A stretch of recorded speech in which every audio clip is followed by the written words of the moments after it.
अस्सलाम अलैकुम। मेरी 7 बेटियां थीं। मैं अपनी 7 बेटियों के साथ काफ़ी अरसे से अकेली ही रह रही थी। मुझे वो वक्त नहीं भूलता जब मेरे शौहर ने, मेरी सास ने और मोहल्ले वालों ने मिलकर मुझे घर से निकाला था। मुझ पर बदकारी का इल्ज़ाम लगाकर घर से निकाला गया और किसी ने ये नहीं बताया कि मेरा कसूर क्या था, जबकि मैं जानती हूँ मेरा कसूर क्या था। सिर्फ इतना कि मैंने कोई बेटा पैदा नहीं किया। मेरी अभी तक 7 बेटियां ही थीं और शौहर ने भी यही कहा था कि मुझे बेटा चाहिए। अगर तूने बेटा पैदा नहीं किया तो मैं तुझे तलाक दे दूंगा। और फिर उसने ऐसा ही किया। मुझे तलाक देकर खुद दूसरी शादी कर ली और मेरी 7 बेटियां मेरे हवाले कर दी। मैं तन्हा औरत थी, इन 7 बच्चियों का पेट कैसे पालती। सभी ने यही सोचा होगा कि ये तो जिस घर में जाएगी अपनी इज्जत का सौदा करेगी और फिर अपने बच्चों का पेट पालेगी, पर मेरा ये उसूल न था। जिंदगी में मैंने आज तक कुछ ऐसा नहीं किया था जिससे मुझे शर्मिंदगी महसूस हो। मैंने अल्लाह का नाम लिया और घर से निकल पड़ी। मुझे सिर्फ अल्लाह का भरोसा था। मैं जानती थी कि कोई न कोई काम वो मुझे ज़रूर अता करेगा जिससे मैं अपनी बच्चियों का पेट पाल सकूं, और फिर ऐसा ही हुआ। मैं एक बंगले के सामने पानी पीने के लिए रुकी क्योंकि उसके बाहर पानी के नलके लगे थे। पानी पी ही रही थी कि वहाँ की मालकिन बाहर निकली और हमें वहाँ से हटने का कहने लगी। अभी वो ये बात कर ही रही थी कि एक बुजुर्ग बाबा भी मकान से बाहर निकला। उसने जो हम लोगों को देखा तो अंदर बुला लिया। वो औरत मुंह बनाने लगी शायद कि उसकी बीवी थी, लेकिन बड़े आदमी ने हमें अपने घर में पनाह दी और कहा, तुम अपनी बच्चियों का ख्याल करो, 7 बेटियां लेकर तुम कहाँ जाओगी। मैंने बाजी को अपनी ज़िंदगी की सारी रुदात सुनाई और कहा, बाबा जी, मेरे शौहर ने मुझे बदकारी का इल्ज़ाम लगाकर घर से ही निकाल दिया था। अब आप ही बताएं, मैं कहाँ जाऊं मेरे साथ। मेरी बेटियां भी हैं, मुझे कोई काम चाहिए। अगर आपके घर में कोई काम हो तो बता दें। मैं आपकी सारी ज़िंदगी ग़ुलामी करने को तैयार हूँ, पर मुझे काम मिल जाए तो मैं आपकी शुक्रगुजार रहूँगा। मैं अपनी बेटियों की इज्जत की वजह से भी परेशान हूँ। बेटियां तो बहुत नाजुक होती हैं, उनकी आबरू भी ऐसी ही होती है। मैं नहीं चाहती कि मेरी बेटियों पर आंच भी आए, इसलिए मुझे किसी इज्जतदार घराने में काम की तलाश है। अगर आप मुझे काम दे देंगे, खुदा ताला आपकी बेटियों पर भी करम करेंगे। मेरी बात सुनकर बाबा जी का दिल नरम पड़ गया। बोले कि ठीक है, तुम आपसे मेरे घर में काम करो, और वैसे भी ये मेरी शादीशुदा बेटी है, इससे तुम डरना मत।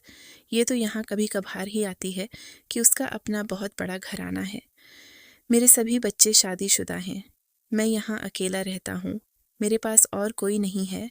इस बुढ़ापे के दिनों में मैं भी बेसहारा ही हूँ। अगर तुम मेरे साथ रहोगी तो यूं तुम्हारी बच्चियों की वजह से मेरे घर में भी रौनक हो जाएगी।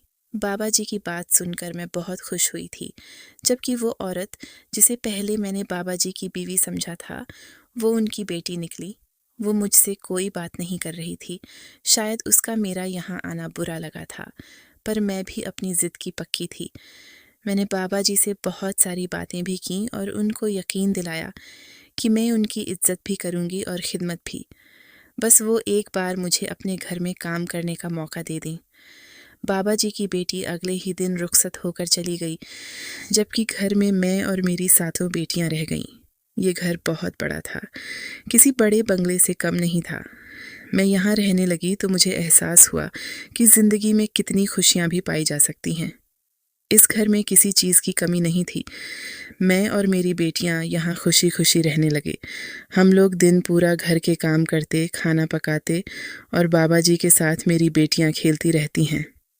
बाबा जी बहुत खुश होते, कहते कि अल्लाह तुम्हें बहुत बड़ी ज़िंदगी अता करे, खुशियों भरी ज़िंदगी दे बेटी।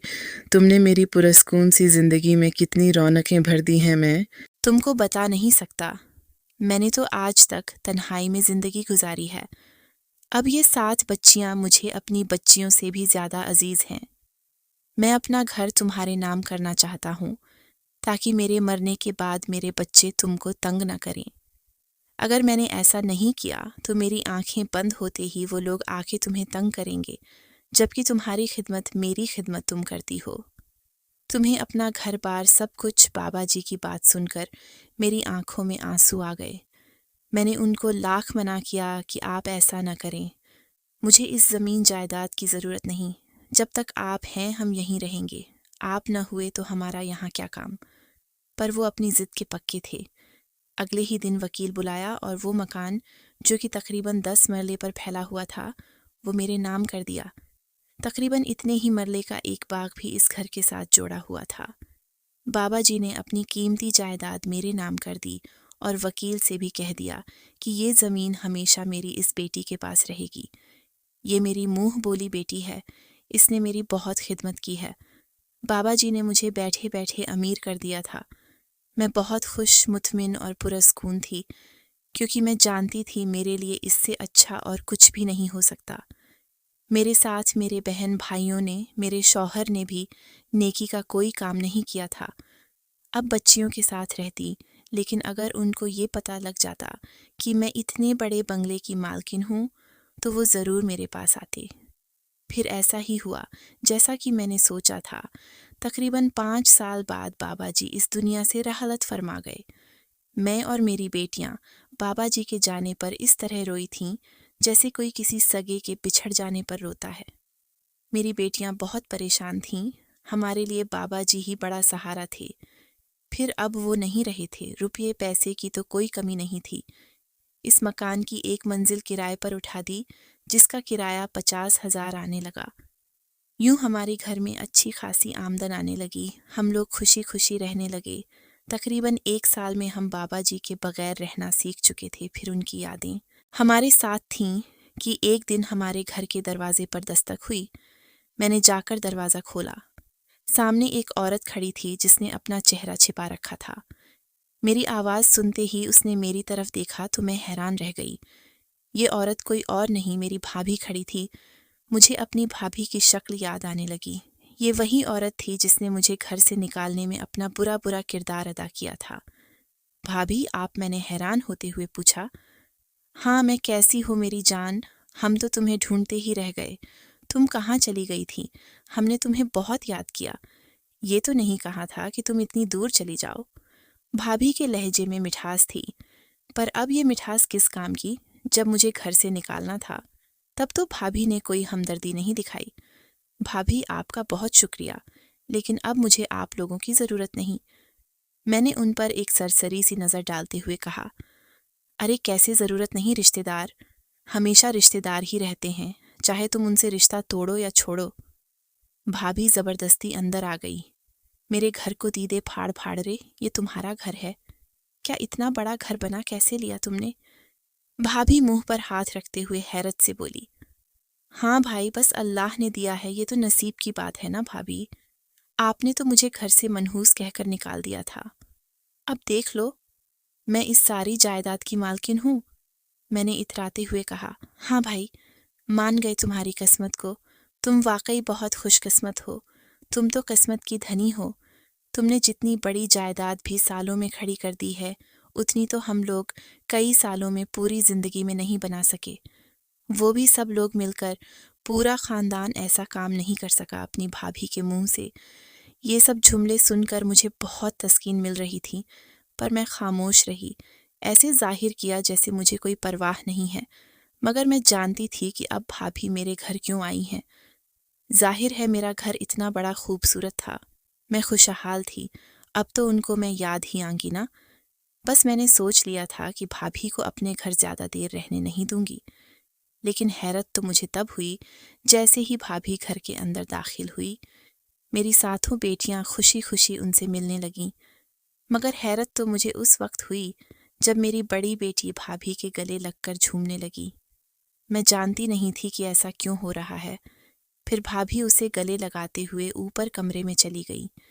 मैं हैरान देखती ही रह गई। मेरी बेटी तो भाभी से पहले कभी मिली भी नहीं थी। फिर ये कैसे हो गया कि भाभी मेरी बेटी को लेकर ऊपर कमरे में चली गई? मुझे इत्तला भी नहीं दी। मैं भी भाभी के पीछे पीछे ऊपर तक गई, क्योंकि ये घर मैंने किराएदारों को दे रखा था और आजकल वो अपने घर गए हुए थे तो घर खाली था। लेकिन जैसे ही ऊपर गई तो बंद दरवाज़ा मेरा मुंह चिढ़ा रहा था। भाभी मेरी बेटी को लेकर कमरे में बंद हो गईं। या अल्लाह, ये क्या माजरा है। खुदा जाने कि उसे क्या ही पटियां पड़ा रहे हैं। ऐसी औरतों का तो कोई भरोसा नहीं। ये सोच सोच कर मेरा दिल हौल रहा था। मैं जानती थी कि भाभी कोई न कोई बात मेरी बेटी को ऐसी ज़रूर कहेंगी कि मेरी बेटी मुझसे मुनफ़्फ़र हो जाए। वो तो वैसे ही अपने रिश्तेदारों को बहुत याद करती थी। अब न जाने भाभी उसे क्या पाठ पढ़ा देंगी। मैंने दरवाज़ा बजाया भी, पर भाभी ने दरवाज़ा नहीं खोला। मुझे बड़ा गुस्सा आया। मैं नीचे चली गई। खाना बना रही थी, किचन में ही थी कि मेरी बेटी और भाभी ऊपर वाली मंजिल से हंसती मुस्कुराती नीचे मेरे पास आ गईं। मैंने अपनी बेटी को गुस्से से देखा। मेरी बेटी गले लग गई। बोली कि अम्मा, मैं इतने अरसे बाद फुप्पू से मिली हूँ। मुझे फुप्पू की बहुत याद आती थी। मैं समझ नहीं पा रही थी कि मेरी बेटी और उसकी फुप्पू में इतनी दोस्ती इकट्ठम हो कैसे गई। मैंने उनसे कुछ नहीं कहा। खामोशी से ये हरकतें बर्दाश्त करती रहीं। वैसे भाभी जान ने कुछ ही दिन में चले जाना था, सो मेरे लिए ये कोई बड़ी बात नहीं थी। मगर भाभी ने सीधा मेरे कमरे में बैठते ही एक ही बात कही। देखो शाजिया, मैं जानती हूँ तुम्हें हमसे नफरत हो गई होगी, मगर अब ये बदगमानियाँ छोड़ दो। देखो ना, मैं भी तो हूँ। मैं तुम्हारे लिए कितनी कुछ कुर्बानियाँ देकर यहाँ आई हूँ। सभी खानदान वाले तुम्हारे दुश्मन बने हैं।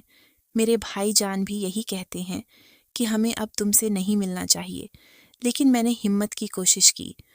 तुम्हें ढूंढा, इसका मतलब तो यही हुआ कि मुझे तुम्हारी याद आ रही थी। मैं तुमसे हमेशा से मिलना चाहती थी। मुझे अपनी गलती का एहसास हो गया था। अब तुम भी हमें माफ़ कर दो। आखिर तुम्हारा क्या जाता है। अब इस बात को काफ़ी अरसा बीत गया है। वैसे भी अल्लाह ने तुम्हें बहुत कुछ दे दिया है। इसकी वजह से तुम्हें हमेशा खुश और कामयाब रहेगी। तुम्हारी ज़िंदगी में कोई गम नहीं आएगा। अगर तुमको लगता है हूँ तो बेशक अपनी बेटियों से पूछ लो। अगर मैं इतनी ही बुरी होती तो तुम्हारी बेटियों को मैं क्यों अच्छी लगती। मेरी भाभी बोले जा रही थी। मुझे गुस्सा आ रहा था। फिर मैं चुप रही। थोड़ी देर बाद भाभी ने एक और अनोखी बात कर दी। देखो शाजिया, अगर तुमने मुझे माफ़ कर ही दिया है तो फिर मुझे अपनी बेटी का रिश्ता दे दो। तुम तो जानती हो कि मैं तुम्हें कितना पसंद करती हूँ। अगर तुम्हारी बेटी ब्याह कर मेरे घर आ जाएगी तो तुम्हारा ही भला होगा। क्यों भाभी, मेरा भला क्यों होगा। मैंने नासमझी से पूछा था। पहले आप सिर्फ मेरी ननद थीं, मगर अब मेरा आपसे दोहरा रिश्ता है। मैं नहीं चाहती कि अब इस रिश्ते में तीसरी गांठ भी लगे और रिश्ते और ज़्यादा मुश्किल हो जाएं। मैं रिश्तों को पेचीदा नहीं बनाना चाहती। आपके साथ पहले ही 2 रिश्ते हैं। अब अपनी बेटी देकर ज़्यादा अजाब नहीं पालना चाहती। मेरा टका सा जवाब सुनकर भाभी ने मुंह बना लिया। देखो भई, हो सकता है कि तुम्हारी बेटी मेरे घर आकर ज़्यादा खुश रहे। तुम सोच लो। अच्छी तरह मैं कुछ दिन बाद फिर आऊँगी। ये कहकर भाभी मेरे घर से चली गई। मैंने सुकून का सांस लिया था, क्योंकि मैं अब उनको ज़्यादा अपने घर आने नहीं देना चाहती। पर मेरी बेटी उनके जाने से बहुत ज़्यादा उदास हो गई। कहने लगी, मुझे पुप्पू बहुत अच्छी लगती हैं। अगले ही दिन मैं अपने घर आई तो मेरी बेटी घर से गायब थी। मैंने उसे बहुत ढूंढा पर वो न मिली। मैंने अपनी बाकी बेटियों से पूछा। पता चला कि मेरी बेटी अपनी पुप्पू से मिलने के लिए गई है। ये सुनकर मुझे बहुत गुस्सा आया, पर अब मैं अपने वापस ससुराल जा भी नहीं सकती थी। मैं बिल्कुल नहीं चाहती थी कि मेरे घर वाले मुझसे मिलें, सो मैं खुद ही अपनी बेटी का इंतज़ार करने लगी। मैं जानती थी कि वो खुद आ जाएगी। मेरा जाना ज़रूरी नहीं था। मैंने खामोशी इख्तियार कर ली। शाम को तकरीबन 7-8 बजे मेरी बेटी घर में खुश लग रही थी। चेहरे से ही उसकी लाली टपक रही थी। मैंने पूछा, बेटा क्या हुआ, तुम कहाँ गई थी पहले। नरमी से पूछा, सोचा कि शायद वो सच बता देगी। फिर वो झूठ पर झूठ बोलने लगी तो गुस्सा आ गया। मैंने अपनी बेटी को खूब मारा। मेरी बेटी रोने लगी और बोली, मैं कल ही फुप्पू को घर बुलाऊंगी। वो अब यहाँ रहेंगी। आपने तो हमें सब खानदान वालों से अलग करके रखा हुआ है। मुझे ऐसी ज़िंदगी नहीं चाहिए थी। मेरी बेटी पटर पटर बोलने लगी।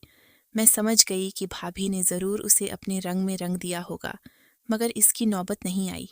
बेटी के पीछे पीछे भाभी जान भी घर आ गए। बोली, मैंने सोचा कि तुम मेरी बेटी को डांट न दो, इसलिए मैं इसके पीछे आई हूँ। देखो भाई, वो अपने रिश्तेदार के यहाँ गई थी। उसने कोई गलती या गुनाह नहीं किया। तुम ये बात कैसे कह सकती हो कि तुम अपनी बेटी को मारने की अकेली हकदार हो? हम भी तो इसके रिश्तेदार हैं, हम इसे बचाने आए हैं। अब मैं ये सब सुनकर बहुत परेशान हुई। गुस्सा भी आया, लेकिन खामोश हो गई थी, क्योंकि मेरी भाभी जान ने अगर भाई को जाकर सब कुछ बता दिया तो फिर मेरे लिए भी मुश्किल पैदा हो जाती। जो भी था, मेरे खूनी रिश्ते थे। मैं उनसे कब तक मुंह मोड़ सकती थी? मैंने भाभी से माफ़ी तलाफ़ी की। कहा कि चलें, ठीक है, मैं आइंदा बेटियों को मारूंगी। नहीं, आप मेरे घर रहें, कुछ दिन उनके साथ गुजार लें, ताकि उनकी भी तड़प कम हो जाए। ये आप लोगों के बगैर नहीं रह सकती। भाभी इस बात पर खुशी खुशी मान गईं और मेरे घर रहने लगीं। पर एक अजीब बात तो ये हुई कि भाभी ने उसी खाली घर में रहना शुरू कर दिया। ये वही खाली घर था जो मैंने किराएदारों को दे रखा था, पर अब वो अलग था, वहाँ कोई भी नहीं जाता था। भाभी शाम होते ही मेरी बेटी को लेकर ऊपर वाले कमरे में चली जाती। मैं उनसे कहती भी कि आप नीचे आकर सो जाएं, पर भाभी मेरी बात पर ध्यान नहीं देती थी। मैं अक्सर सुनती तो ऊपर वाले कमरे से बहुत ज़्यादा हंसने की आवाज़ें आ रही होती। मुझे बुरा भी लगता, पर मैं खामोश रहती। फिर एक दिन जो हुआ उसने मेरे होश उड़ा दिए। मेरी बेटी भाभी के साथ ही रहती थी कि एक दिन उसकी तबीयत खराब हो गई। मैंने सोचा कि मैं उसे अस्पताल लेकर जाऊं, पर भाभी रास्ते में आ गईं। बोलीं कि इस सब की ज़रूरत नहीं है, हम लोगों ने तो खुद ही इस बात को बड़ा बना दिया है। ज़रूर इसके पेट में दर्द होगा, मैं इसको धनिया का कहवा बनाकर देती हूँ, इसका पेट बिल्कुल सही हो जाएगा। मैं भाभी की बात पर चुप हो गई, पर मेरी बेटी की तबीयत दिन ब दिन बिगड़ती जा रही थी। उसको अक्सर खाने पीने का दिल नहीं करता था और वो थकी थकी सी रहती, हर वक्त अपने कमरे में पड़ी रहती। मजबूरन मैंने भाभी से कहा कि आप ही मेरी बेटी को अस्पताल ले जाएं। भाभी खुश हो गई, बोली कि हाँ, मैं अपनी बेटी को अस्पताल ले जाऊंगी, अल्लाह रहम करेगा, तुम परेशान नहीं हो। भाभी की बात पर मुझे तसल्ली हो गई। भाभी ने फौरन गाड़ी मंगवाई और बेटी को लेकर अस्पताल चली गईं। मैं बहुत परेशान थी और इंतज़ार कर रही थी कि पता चले बेटी के साथ क्या बीमारी है, क्या मसला है। मगर बेटी घर आई तो वो पहले के जैसी ही थी। उसके पास न कोई दवा थी, न कोई पर्ची थी। मैंने पूछा कि क्या तुमने चेक करवा लिया? बोली कि हाँ, करवा लिया, बिल्कुल ठीक हूँ, कोई मसला नहीं, डॉक्टर ने कहा है कि अच्छा खाओ पियो। मुझे ये जानकर कुछ अजीब सा ही लगा था। फिर मेरी बेटी की हालत भी मशकूक थी। मैंने अगले दिन ही एक लेडी डॉक्टर बुलवाई, बेटी का चेकअप करवाया। पता चला कि मेरी बेटी उम्मीद से है, उसका 3रा महीना चल रहा है।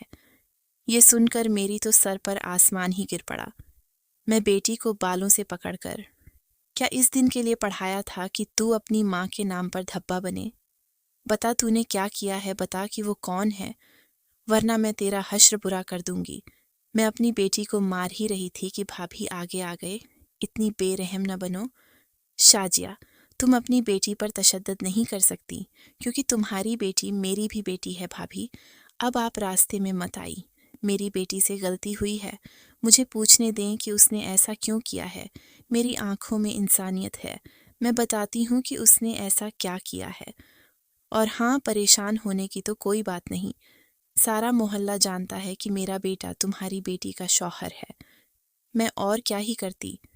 तुम तो मुझसे बहुत नफरत करती थी। तुम मेरे भाई से, मेरे बहन भाइयों से और हम पूरे ख़ानदान वालों से नफरत करती थी। हमने तुमको घर से क्या निकाला? तुमने तो बदला लेने की ठान ली। तुम्हें क्या लगा कि तुम अपने रिश्तेदारों से दूर जाकर कब तक रह लोगी? हमें अपनी रिश्तेदारी मजबूत करनी थी, तुमसे ताल्लुक़ पहनाना था। बस इसलिए मैंने तुम्हारी बेटी को ले जाकर अपने बेटे के साथ ब्याह दिया। तुम्हारे अलावा पूरा मोहल्ला इस शादी में शरीक था। शायद तुम्हें किसी ने बताया ही नहीं, बताता भी कैसे? तुम्हारा अखलाकी ऐसा है, जिसने तुम्हें घर से निकाला उसे भी, और जो उस वक्त वहाँ मौजूद था उसे भी, इस बात को। 20 साल गुजर गए हैं। अब तुमको चाहिए कि तुम ये बात भूल जाओ, लेकिन तुम अपनी बेटियों का भी गला घोंट रही हो। उनको भी रिश्तेदारों से नहीं मिलने देती। ऐसा कब तक चलेगा? मुझे माफ़ कर देना। मैंने तुम्हारे शौहर से इजाज़त लेकर तुम्हारी बेटी की शादी की थी और इसीलिए मैं तुम्हारी बेटी को अक्सर अपने साथ ले जाती थी। अब अगर तुम्हें कोई एतराज़ है तो अपनी बेटी से बाकी की कहानी पूछ लो। मैंने जो भी किया उसकी खुशी से किया। मैंने अपनी बेटी की तरफ देखा तो उसने सर झुका लिया और मैं भी यही सोचने लगी कि जब मेरी बेटी ने ही मेरा साथ न दिया, मेरा मान न रखा, तो फिर मैं अपने रिश्तेदारों से इस बात को भी कभी माफ़ नहीं करूँगी कि उन्होंने मेरी औलाद को वरगलाया, पाल पोस कर बड़ा माने किया और शादी के वक्त ये लोग आ गए और वो भी मेरी इत्तला के बगैर मेरी बेटी को रुखसत भी कर दिया। इतने सालों की मेहनत करने के बावजूद भी मैं बुरी तरह हार गई हूँ। अब आजकल की औलाद को कौन समझाए जो माँ बाप तुम पर अपनी सारी ज़िंदगी बर्बाद कर देते हैं। तुम लोगों उन्हें कहीं का नहीं छोड़ते। आपको अगर ये कहानी अच्छी लगी है तो इस वीडियो को लाइक कीजिए और इस तरह की ज़्यादा कहानियाँ सुनने के लिए हमारे चैनल को सब्सक्राइब कीजिए। कहानी सुनने का शुक्रिया। आपसे मुलाकात होगी अगली वीडियो में। तब तक के लिए अल्लाह हाफिज़।